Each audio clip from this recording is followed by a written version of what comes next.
دخلت الطائرة وسط الغيوم والسحاب. ديك الغيوم الكحلة اللي زادت من قيمات ديال القلب ديالها وارتجاف حواسها. الطائرة غادية بلا بياء، المصير مجهول. كدور حولو بزاف ديال العلامات ديال الاستفهام. كانت عايشة في هولندا مع باباها وماماها. ماماها الهولندية اللي توفات مرض السرطان وخلات لمياء عندها غير 11 عام. بعد موتها عودها باباها على حنان وعطف الأم ديالها. كان الأب والأم والصديق.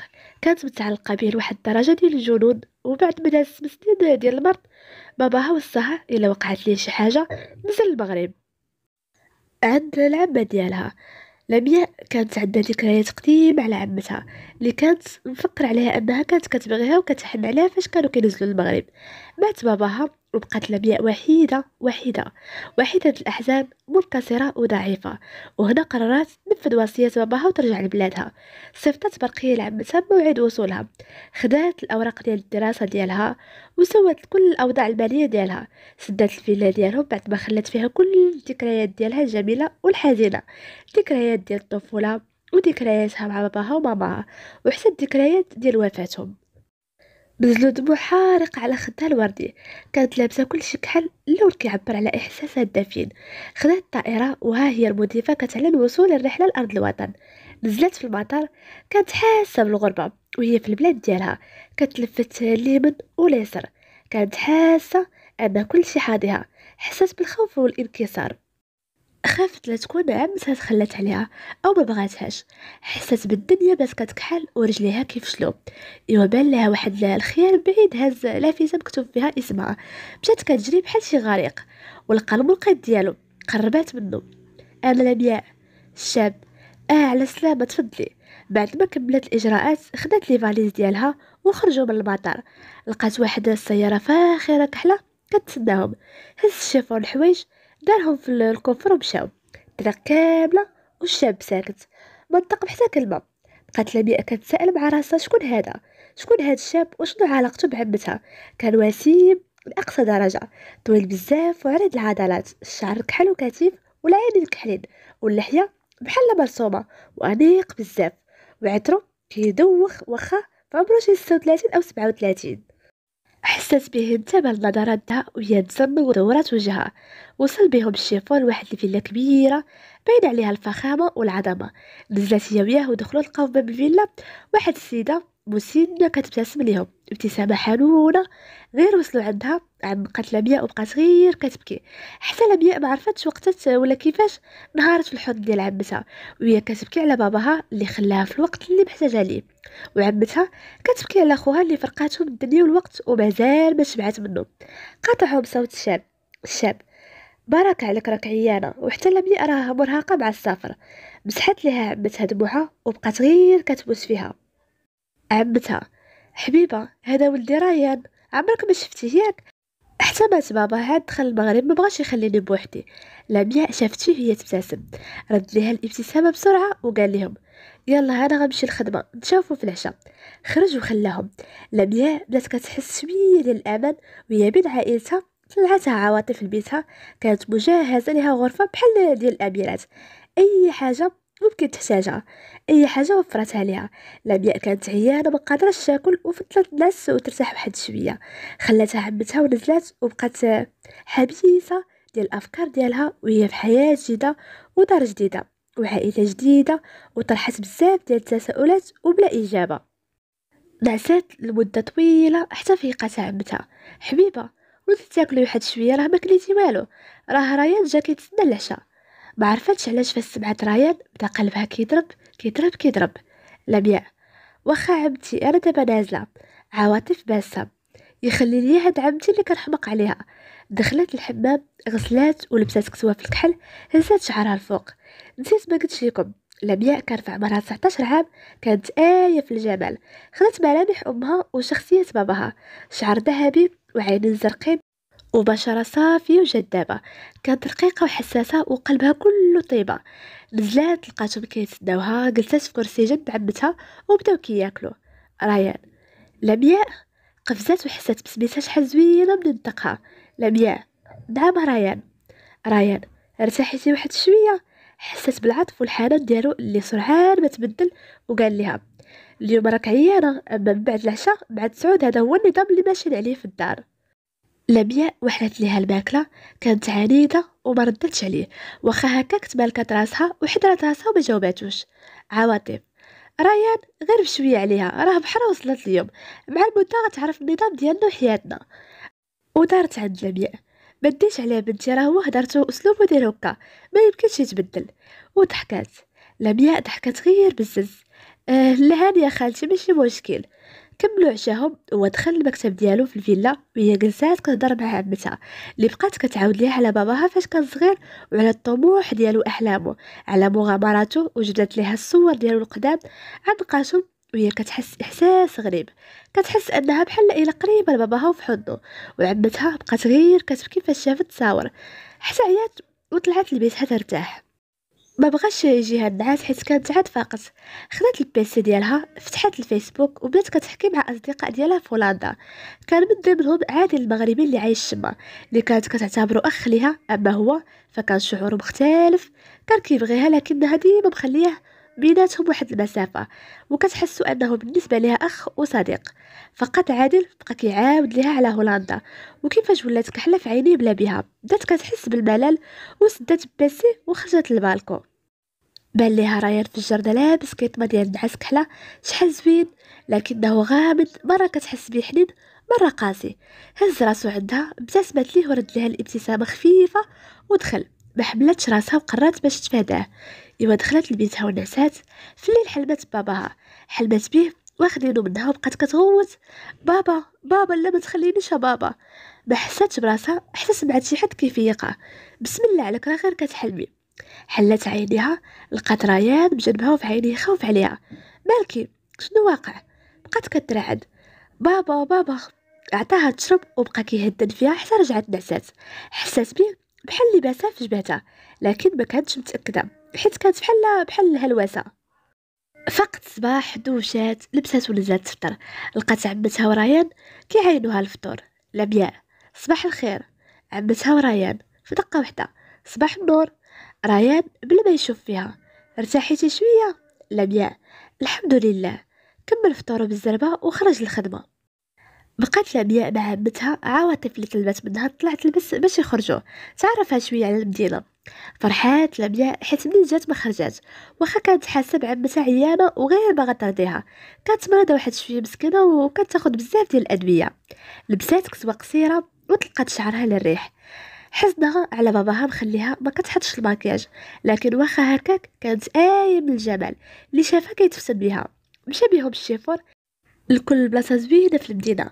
لمياء كانت فرحانة وحاسة إحساس زوين وهي في بلادها وفي حضن عمتها. مشاو دارو الشوبينغ، شرات كل حاجة بغاتها. إيوا مشاو تغداو في مطعم راقي والأنظار كلها متجهة ليها. كانت بحال شي حورية بريئة. في آخر الجولة طلبت لمياء من عمتها يزوروا ريان في الشركة. داهم الشيفور. كانت الشركة ديالهم كبيرة وراقية ومنظمة. الموظفين شافوا عواطف كلهم فرحوا بها وكيرحبوا بها. لمياء كانت باغا غير تشوف ردة فعل ريان فاش يشوفها. ايوا وصلوا للمكتب ديالهم، استقبلتهم السكرتيرة ودخلاتهم بدون استئذان من ريان. غير دخلوا شافهم وتفاجأ، ترسمات في عينيه بزاف ديال الأسئلة. ريان: الحاجة مرحبا والف مرحبا، اش هاد الزيارة؟ عواطف: ايوا رحب لمياء هي سبب هاد الزيارة. ريان شاف فيها: اهلا لمياء اهلا مرحبا. لمياء ما حملتش لا مبالاة ديالو وندمت حجات كاع داكشي اللي دارت ندمت عليه. ريان: شنو تشربوا؟ عواطف: شي ليمون بارده ولدي. ريان: وانت يا لمياء؟ ما عرفاتش علاش فاش كتسمع سميتها من فمو كيبقى قلبها غير كيضرب. لمياء بعصبيه: ما بغيت والو. ريان: ايوا غير شي حاجه بردي بها راه الصهد هذا.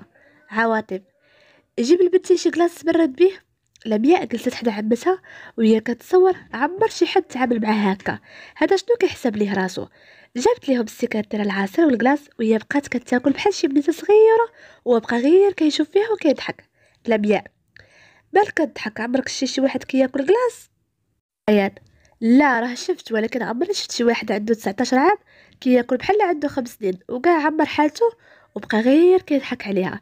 هي بدات كتقلب في راسها، لقات كاع وسخات كسوتها وبقات غير كتمسح. عواطف: صافي بعد منها، مالك راه بنتي مازال صغيره وكتكوته. بقاو غير كيضحكوا كاملين. لمياء اول مره تشوف ريان كيضحك كانت ضحكته خلابه، حسات فرحه كبيره. كملوا الزياره للشركه ومشاو للدار. وصلوا عيان للدار، طلعوا يرتاحوا في بيتهم. كان صهدوا الحراره. لمياء ما بغاش يجيها النعاس، لبسات مايو نزلت كتبرد في البيسين. بقات غير كتعوم شي ساعتين حتى عيات. طلعت تكات تحت الظليله حتى داها النعاس. فاقت على صوت شي حد كيعوم في البيسين. حلت عينيها لقات ريان حتى هو كيعوم. لمياء شنو كدير هنا؟ ريان كيضحك. كنتبرد ولا ما عنديش الحق؟ لمياء على زين عومانك. ريان تفرشخ بالضحك يلا نتسابقوا. ما كملش هدرتهم حتى لقاها وسط البيسين وطيرت عليه الماء. بقاو غير كيتسابقوا وهي اللي كتسبقو، كتفرح وكتغوت واه واه والله تربحتك. عياو حتى دخلوا الفيلا، حسات براسها فرحانه بزاف. دوزت مع ريان وقيتها زوينه بغدار بالفرحه. طلعت لبيتها دوشات ونزلت باش تساعد العشاء. لقات ريان سبقها، شمت ريحه شامبون ديالو من بعيد، كان شعره فازك. حسات بواحد الاحساس غريب اول مره غادي تحسو. هو انتبه للنظرات ديالها، بقى غير كيشوف فيها. تلفات وداخت. فين هي عمتي؟ فين هي؟ ريان راه هي، راه بغاش تتعشى. وقفات. صافي انا غنمشي نشوفها. ريان لا غير خليها ناعسه دابا حتى الصباح، راه فاش كتبدا المجهود كتمرض، واليوم خرجت داكشي علاش مرضات. لمياء ما كيسحبش لي اما كون غير قلت لها تبقى في الدار. ريان انتي مالك ذنب، هي عنيده واللي بغات دير شي حاجه راه كديرها. لمياء شنو هو المرض ديالها؟ ريان بدل الموضوع. خلينا بالمرض دابا، يلا بسم الله حتى الشاي. ريان لمياء راني قدمت لك الاوراق ديالك في الجامعه، قديت كاع الاجراءات ديال الالتحاق، نهار الاثنين غتبداي ان شاء الله. لمياء شكرا بزاف. ريان انت دابا راه اختي الصغيره، انا ولي الامر ديالك والمسؤول عليك، اي حاجه خاصك قوليها ليا. لمياء كانت فرحانه بالاهتمام ديالو، لكن فاش قال لها اختي الصغيره ما عرفتش لاش تقبض عليها القلب ديالها. ما حملتش راسها، ولكن قررت حتى هي تبادلو نفس المشاعر ديال الاخوه باش ما تعذبش. ربيع حتى انا فرحانه ملي ولا عندي خويا. جرها لعندو عنقها وباسها في جبهتها. كانت غاديه تسخف ليه، حيت هو واخا عنقها عنق الاخوه، هي كانت حاسه باحساس واعر. ما كرهاتش تكون غير بقى معنقه للابد. بقات كلها كترجف، سلمت عليه وطلعت لبيتها. ريان طلع لبيتو حتى هو كان حاس باحساس شكل، حتى هو عمرو حس بها اختو، كان معجب بها وبانوثه ديالها الطاغيه. لكن فريق السن كان حاس بيه. الحائق بيناتهم هو عنده 38 سنه وهي 19 سنه، مازال خاصها تعيش الشباب ديالها. ما كانش كيبغي بيه لا اعجاب بها بها باش ما يتصدمش واحد النهار.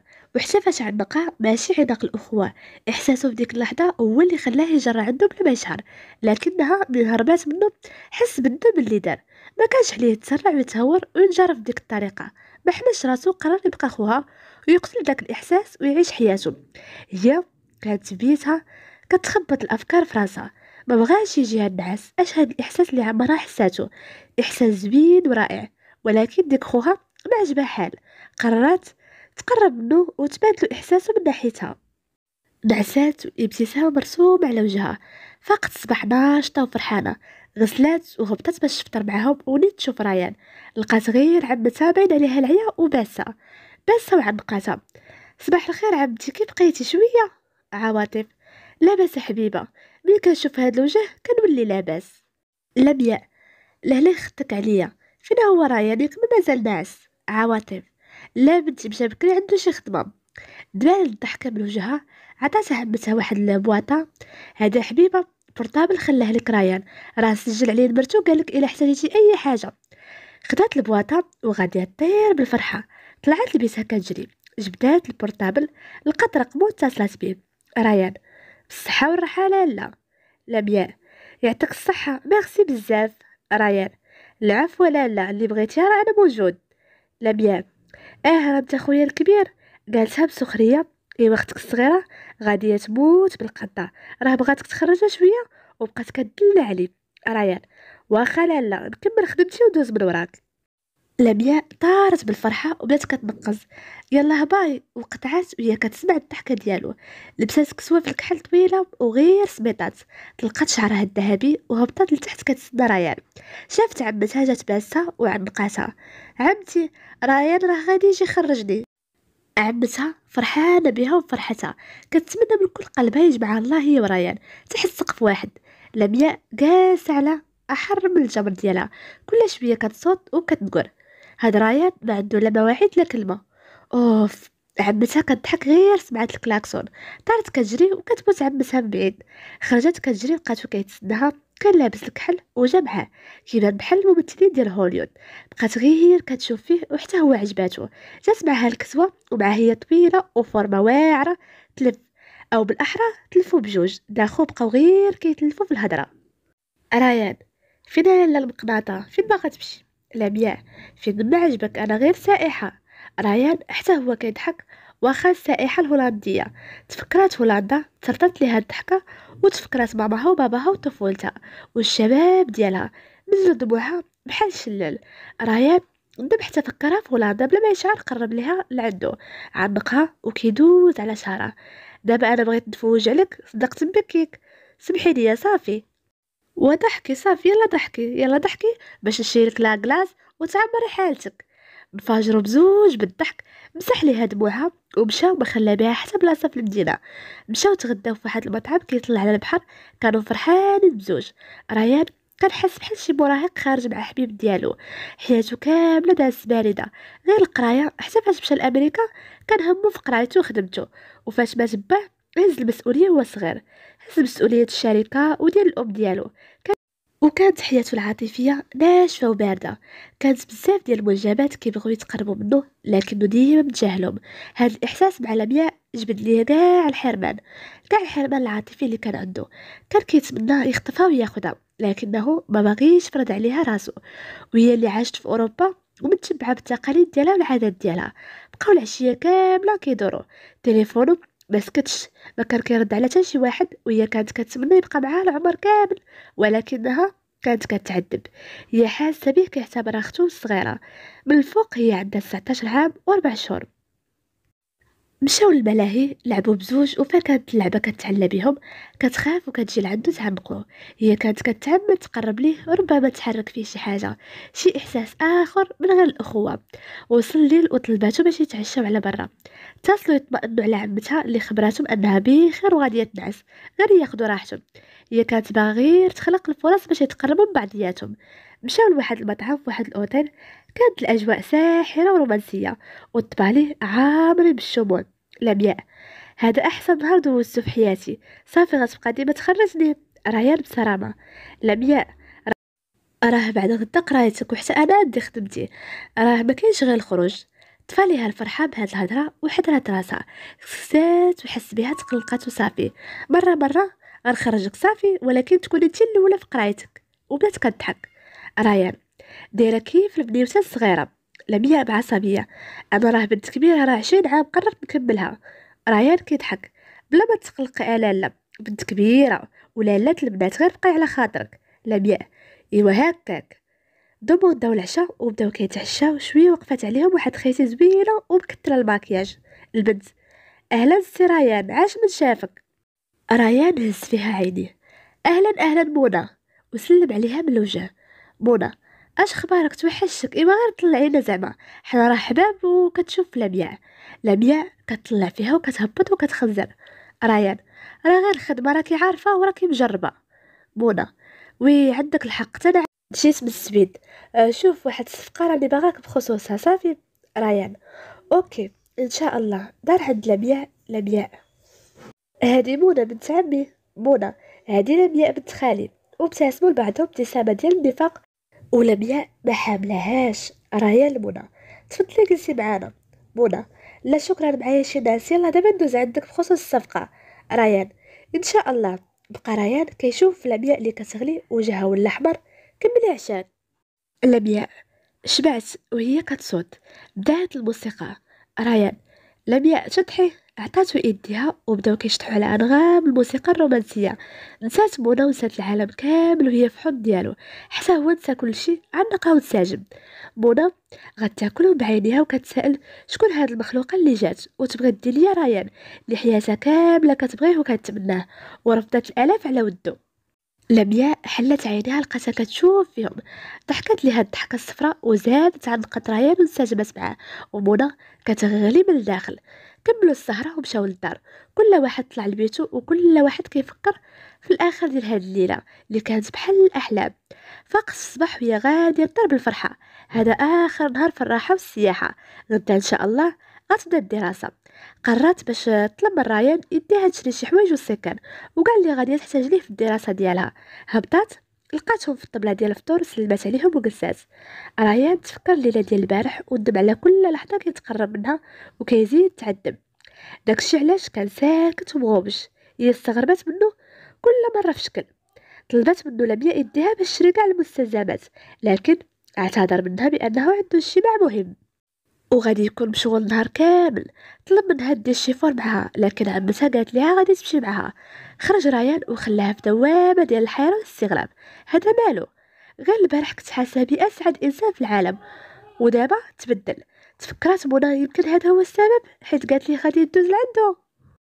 لمياء: عمتي بغيت نسولك. عاطف: نعم حبيبه سولي.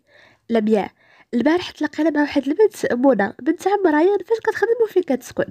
عواطف: منى بنت لوسي الله يرحمه، مات باها وتكلفت هي وخوها بإدارة كاع الممتلكات ديالهم.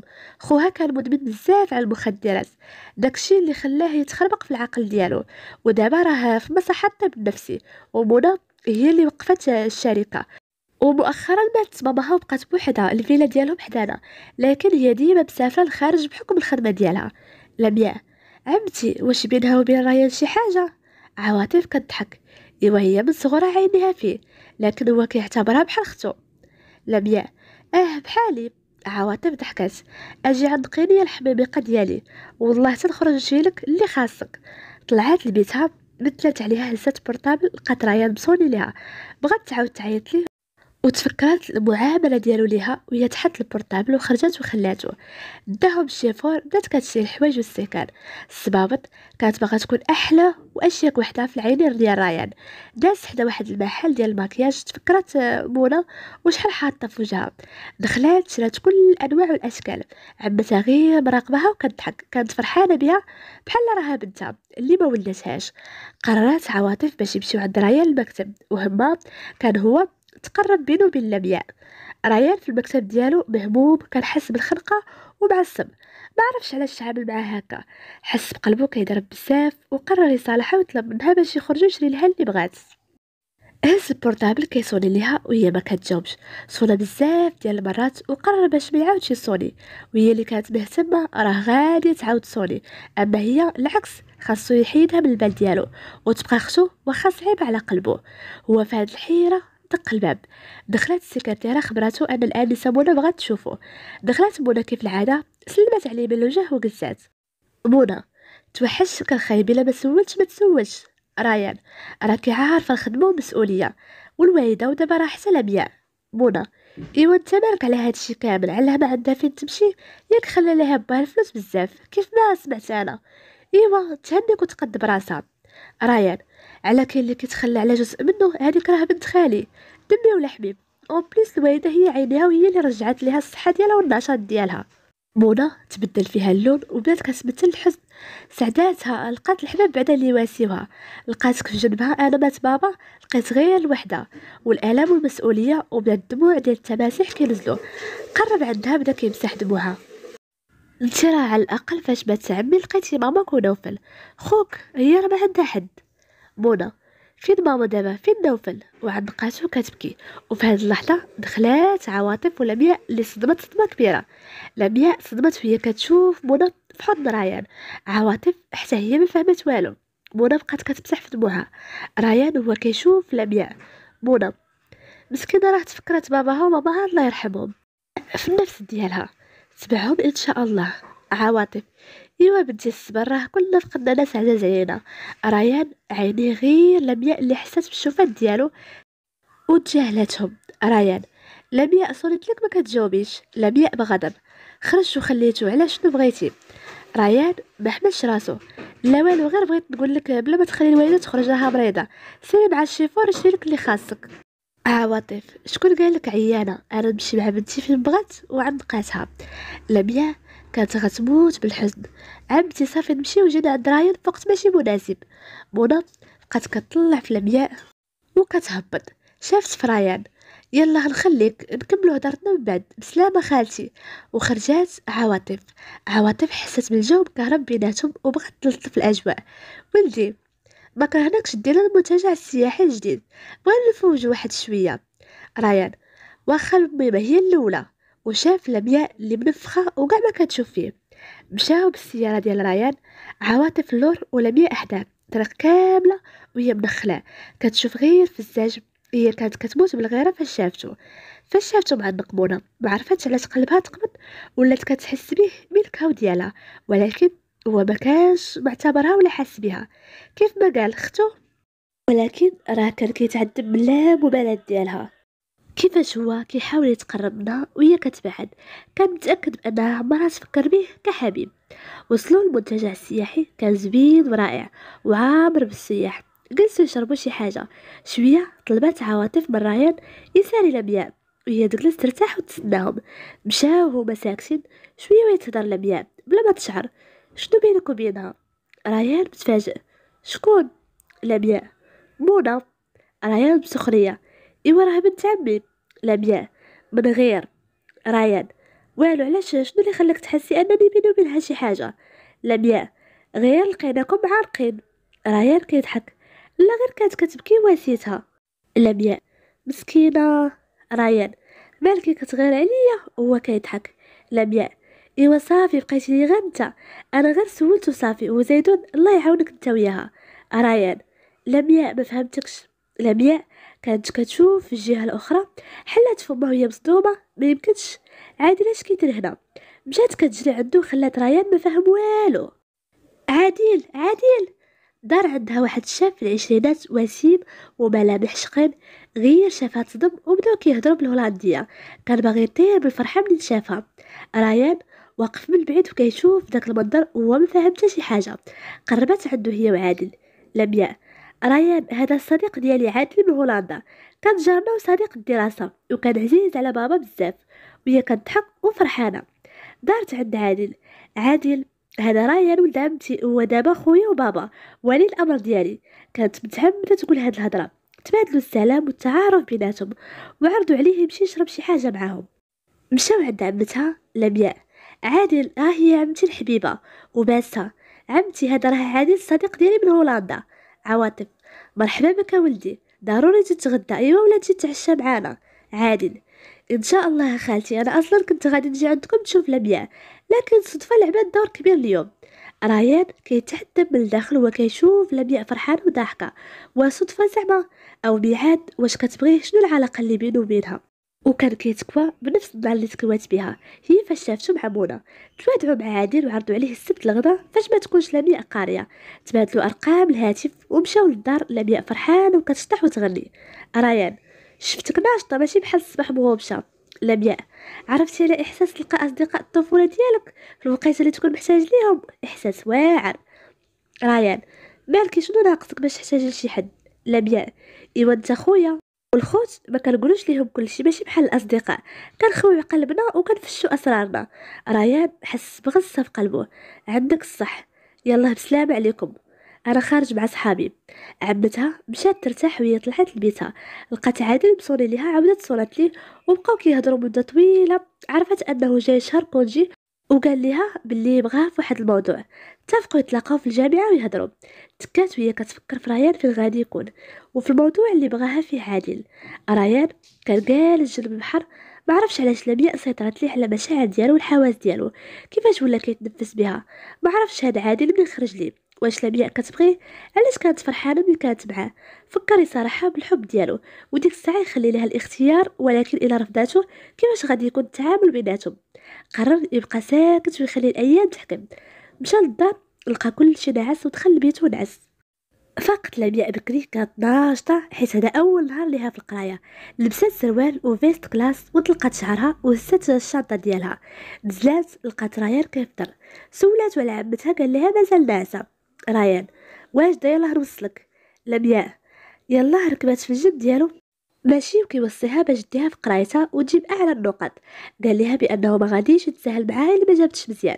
حسات بالحنان ديالو والاهتمام ديالو، كانت ناقصاها حاجه وحده غير ياخدها في الحضن ديالو ويقول لها انت ديالي وليا طول العمر. وصلوا للجامعه، باسو في خدو بوسة مقصودة ونزلت كانت كلها حيوية ونشاط. بسهولة اندمجت في الجامعة وتعرفت على الزميلات في المستوى، عطاوها البرامج والدروس اللي فاتوها وكملت الحصة ديالها. تفكرت غادي تتلاقى مع عادل، اتصلت برايان، خدات منو الإذن وخرجت برا كتسناه. لقات عادل كيتسناها وكان في كامل الاناقه ديالو. شافها جا لعندها كيجري بغا يسلم عليها بالوجه لكنها صداتو. طلب منها يمشيو حدا البحر شي قهيوه تما، لكن قالت لي نجلسو غير في الكافي ديال المعهد حيت ريان كان غادي يجي من وراها. مشاو وسولاتو على الموضوع اللي بغاها وعلى ودو. قال ليها بانه ماشي ضروري يكون بيناتهم موضوع باش يتلاقاو، هو دابا راه كونجي بغاها تخرج هي وياه ويتساراو، لكنها خبرته ان الكونجي بالنسبه ليه اما هي راه عندها الدراسه والمستقبل ديالها، خصوصا انها وعدت ريان تكون هي الاولى. عادل: ريان ما لاحظتيش انك كتستري عليه بزاف وهو لمياء؟ وشنو المشكل اللي هضرت عليه؟ شنو اللي معصبك في هادشي؟ عادل: لمياء، انا جيت على ودك، انت عارفه اني كنبغيك من الصغر، دابا جيت نديك حيت ماشي بلاصتك هنا. لمياء: ديني؟ فين غديني؟ عادل: لمياء، انا جيت باغيك تقبلي تزوجي بيا. وساد سكات بيناتهم. عادل: لمياء جاوبي ماك سكتي. لمياء: عادل انا وسكتات. عادل: شنو جاوبي؟ لمياء: عادل انت عارف راه كنعتبرك ديما صديق واخ، واسمح لي ما نقدرش، واصلا ما باغاش نتزوج وما باغاش نرجع لهولندا، باغا نبقى هنا، عائلتي هنا وبغيت نعيش هنا. عادل: واش كتبغيه؟ لمياء: شكون هو؟ عادل: راكي عارفه ولد عمتك. لمياء سكتات وعرف الاجابه ديالها. عادل: هو واش كيبغيك؟ لمياء: كيعتبرني غير اختو الصغيره. عادل: شفتي الحب من طرف واحد شحال صعيب؟ المهم الله يوفقك ويعاونك، وغادي نبقى ديما الصديق ديالك الوفي. شدات لي في يدي في ديك اللحظه جا ريان وهو مخنزر، سلم على عادل وطلب منها يمشيو. سلمت على عادل ومشاو، الطريق كامل ساكت ومعصب، وهي ما بغاتش كاع تفهمو، ديما غامض ومتقلب. شويه دار عندها المعهد راه القرايه ماشي التفليه. لمياء: اش من تفليه؟ ريان: عادل شادلك في ايديك قدام الطلبة، شنو غادي يقولوا عليك؟ هنا راه المغرب ماشي اوروبا. لمياء: عادل راه غير صديق واخ لا غير، هو حس بالراحة واخا مبين لها حتى شي حاجة. وصلوا للدار، لقاو عمتها في الصالون وكانت باينة فيها عيانة، عنقوها وباسوها بجوج. طلعوا باش يبدلوا بزوج ونزلوا يتغداو. تجمعوا كامل على الطبلة ديال الغدا، عينيهم كانوا كل مرة كيتلاقاو، كون خلاو غير لعينيهم الفرصة، كون عبروا على احساس كل واحد فيهم. كملوا غداهم وريان دخل المكتب وهي بقات مع عمتها، تكات عليها على رجليها حتى داها النعاس. فاقت وهي كتسمع الانين ديال عمتها. وقفات لقات عمتها فقدات الوعي، تخلعت وبدات كتغوت. خافت بزاف خصوصا بعد ما مشات ماماها وباباها بدات كتبكي وكتغوت: ريان وريان، عمتي. جا ريان كيجري، لقى مو في ديك الحاله، مشى كيجري اتصل بالاسعاف وهو مفزوع وكيتراعد، ما عرف واش يهدأ راسو ولا يهدأ لمياء اللي كانت في حاله خايبه. بسرعة جات الإسعاف، ركبوا ليها جهاز التنفس وهزوها، ركبوا معاها بزوج الطريق كاملة ولمياء كتبكي: عافاك عمتي، ما تخلينيش، عافاك، راه ما بقى عندي حتى شي واحد في الدنيا من غيرك انتي، عافاك حلي عينيك وعافاك فيقي. ريان كينزلوا دموعهم، كلامها كان صادق ومن القلب. وصلوا المستشفى، دخلوها هما كيجروا بها، ريان معلق لمياء واقفين قدام البلوك. خرج الطبيب: سي ريان، راه قلت لك ولا بد من العمليه، ولكن الحاجه الله يديها حنا طحنا في داكشي ومبغيناش، راني مضطر ندير ليها العمليه دابا، غير الله ييسر وصافي. ريان: الدكتور واش كاين شي خطر؟ طبيب: دابا محتاجه الدعاء ديالكم. مشى الطبيب بالزربه باش يدير ليها العمليه. لمياء كتبكي: ريان، عمتي شنو عندها؟ ريان: الوالده عندها سرطان وما بغاتش دير العمليه، خاصها تستأصل المرض ديالها، هادشي اللي خفنا منه راه طحنا فيه، يا ربي تستر ويا ربي. لمياء: وعلاش ما قلتي ليا والو؟ ريان: هذيك كانت الرغبه ديالها، ما بغاتش تقلقك. لمياء: ماما قتلها السرطان وعمتي فيها السرطان، الله يا ربي. بقات لمياء كتبكي وهو معلقه وكيصبر، واخا حتى هو كان خاص لي يصبرو. دامت العمليه مده طويله، خرج الطبيب، جاو كيجريو عندو: أبدرا. طبيب: ما نقدر نقول لكم والو حتى دوز 140 ساعة. لمياء نقدر نشوفها. تمام. الزيارة ممنوعة حتى دوز 140 ساعة وتجاوز مرحلة الخطر. دابا غير سيرو، ما عندنا حتى معنى تبقاو. ريان جر لمياء. يلا نمشيو. لمياء لا، ما غنخليش عمتي. ريان سمعتي الطبيب شنو قال؟ بعدين دابا غير الصبر والدعاء. ركبوا في الطوموبيل ومشاو للدار وقلبهم مثقلة بالآلام والأحزان. وصلوا كانوا في حالة ديال الحزن، كل واحد بدا كيصلي وكيقرا القرآن وكيدعي. لمياء ما قدرت تقول حتى شي حاجة. ريان كان خايف عليها، مقسوم بجوج ونص، كيدعي مع عمو ونص خايف على حبيبته وهو كيشوف فيها في حالة خايبة. هي كانت خايفة تفقد عمتها، خايفة يضيع منها آخر شخص كان كيعطيها العطف والحنان، كانت خايفة تمشي عليها وهي مازال ما شبعتش منها. ريان لمياء شربي هاد الكاس ديال الحليب راكي غادي تسخفي، النهار كامل ما كليتي والو. لمياء ريان قول لي يا عمتي غادي تبقى معايا، قول لي راه ما غاديش تخليني. بداو كينزلوا دموعها بحال الشلال، وحتى هو رغم الصبر اللي صابر بداو الدموع كينزلوا. ما حسش براسو حتى جرها لعندو وعنقها وباسها بوسه طويله تخلطت بالدموع، تفجرت فيها كاع الاحاسيس. فيقوم منها صوت البورطابل كيصوني. جاوب ريان بالزربه، كان طبيب وطلب منهم يجيو المستشفى. خرجوا كيجريو هما خايفين. وصلوا للمستشفى لقاو الطبيب كيتسناهم، خبرهم انها فاقت ولله الحمد وان هادشي غريب والحمد لله. قال لهم بغات تشوفكم لكن مده قصيره باش ما يرهقوهاش. عنقت لمياء ريان وهي فرحانه. دخلوا لعندها، كانت مسكينه وجهها صفر وباين عليها الاجهاد. قرب عندهم وبقات لمياء غير كتبكي. عواطف حبيبه، راه ما كنبغيش نشوف دموعك نهائيا، نبغيك ديما تكوني فرحانه. ريان لمياء عندي لكم واحد طلب واحد تحقوا لي نكون اسعد وحده، سواء عايشه ولا ميته. لمياء وريان بدقه. شنو هو الطلب ديالك اللي بغيتيه نديرو لك؟ عواطف بغيتكم تزوجوا، حيت ما كاينش اللي غادي يفرحني قد نشوفكم مزوجين نشوف ولادكم. الموضوع ديال الزواج بقاو غير ساكتين، واحد كيشوف الاخر. دخل الطبيب وطلب منهم يخرجوا يخليو المريضه ترتاح. خرجوا بعد ما وعدوها ينفذوا كاع داكشي اللي بغات. طلب ديالها ريان يمشيو للبلاصه يتناقشوا في هذا الموضوع. جلسوا في القهوه حدا البحر وبقاو غير ساكتين. ريان شنو الراي ديالك بهذا الموضوع؟ لمياء ساكته واعتبر سكوتها عدم رضا. كمل كلامه. لمياء حنا غادي نتزوجو، كانت غطير بالفرحه، لكن كمل كلامه. غادي نتزوجو غير على الوراق وقدام الناس، اما بيني وبينك غتبقاي اختي حيت ما نبغيش نفرض عليك شي حاجه. لمياء طفت ليها فرحتها وقالت ليه في نفسها شكون قال لك غنتزوجك بالزز. مشاو للدار وهما متفقين يتزوجوا غير على الورق، واخا هادشي كان هو امنيه ديالهم، لكن عنادهم وغرورهم خلاهم حابسين المشاعر ديالهم ومعادين النفوس ديالهم. مرت ايام قليله وهما مع بعضهم كيمشيو بزوج للمستشفى وكيجيو. عواطف كانت كتبادل الشفاء وهي فرحانه بهم، كانوا كيمثلوا قدامها انهم كيبغيو بعضياتهم. قررت باش دير ليهم العرس فاش تخرج. طلبات منهم يوجدوا التحضيرات ديال العرس. كانوا كيوجدوه هما فرحانين بزاف، واخا كان عرس صغير قدام الناس، لكن المهم كانوا فرحانين لحقاش غيكونوا قراب من بعضياتهم. وجدوا كل شيء ووزعوا دعوات العرس. ديك الدعوة اللي نزلت على منى بحال السام. عواطف واخا مريضة فرحانة وهي كتشوف العرس كيوجد قدام عينيها. لمياء كانت في بيتها كتبكي حيت كانت كتمنى يكون عريسها ديال بصح، حبيبها اللي دوز معها باقي من حياتها. ولكن للاسف حتى هو كان نفس الاحساس، لكنه كان مقرر باش يحاول يتقرب منها ويخليها تبغي كيف ما كيبغيها. وصل لها العرس، كان كل شيء موجود، كل حاجة بلاصتها. العروس عند الكوافورة والعريس حتى هو في الصالون ديال الحلاقة. تما تلاقى عادل. ريان شافو ما حملوش حيت كان حاس بيه الغريب ديالو، لكن واخا هكاك عرض عليه. كملوا بزوج ومشاو جلسوا في واحد الكافي في انتظار العروسة تكمل. عادل مبروك ريان، الصراحة عندك الزهر، خديتي واحد الجوهرة ثمينة. ريان الله يبارك فيك. عادل الصراحة كنت باغي نخطفها لك، لكن من اعترفت لي بالحب ديالها لك احترمتها وفرحت معاها. ريان كيفاش امتى اعترفت لك؟ بقى عادل كيعاود ليه وقال ليه بانه كان كيسحب ليها انك ما كتبغيهاش.